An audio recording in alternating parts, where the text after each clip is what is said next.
Now to another major story, the daycare shooting in Ottawa. We have two deceased, two male.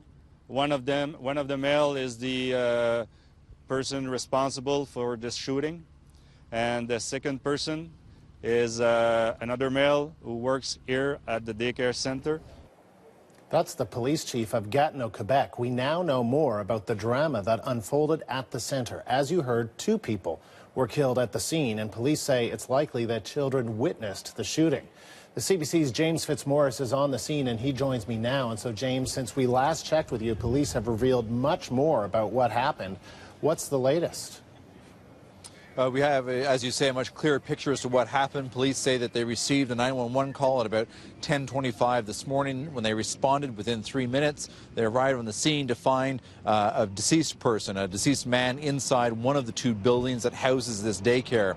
The person had a shotgun next to him and had suffered what appeared to be a self-inflicted wound. In the other building, as I say, this daycare occupies 2 buildings. In the other building, there was another deceased person there as well, believed to be one of the workers at the daycare. They still don't have a motive behind it, but they are looking at some theories. Here again is the chief of police for Gatineau.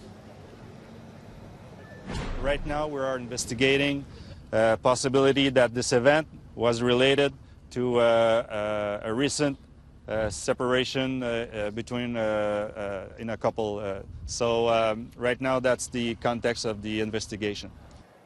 And so, James, what was the scene like at the daycare after the shooting?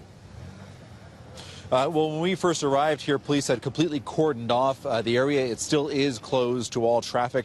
Some residents are being allowed to return to their homes. And you had a steady stream of parents, some of whom obviously quite agitated, hearing news that this had happened, not hearing yet that all the children were safe. They would come up, arrive, be greeted by the police quite quickly, told that all children were safe, a lot of them showing visible signs of relief, and then even more so when they were finally allowed to leave, some of the children being wrapped in yellow blankets because obviously their clothes and their outdoor gear was still inside the daycare, which had been secured. Here's some of those parents as they were leaving. Just as you'd expect, it's I mean, it's scary, terrifying. The police, what they told us, everything's under control, and then we just waited. So that's all. Thanks. So the children have been evacuated to another building just next to the daycare. Residents, actually, all 53 of them were kept there safely until their parents could arrive to pick them up. The hospital right across the street from this daycare sent food over and snacks for the kids to keep them entertained and fed while they waited for their parents. And James, just let me ask you, you've lived in the National Capital Region for some time now. When police and emergency services hear about a shooting at a daycare, this is not something that happens every day, we are getting a sense, just from looking behind you, the unbelievable response to this daycare in terms of ambulances and police cruisers, right?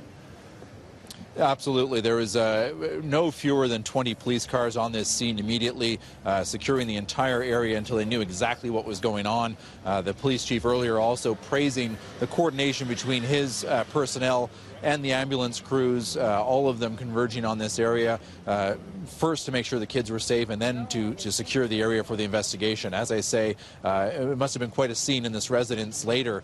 Just it was a single family home that was housing 53 kids for a couple of hours while waiting for their parents. James, thank you. The CBC's James Fitzmaurice in Gatineau, Quebec.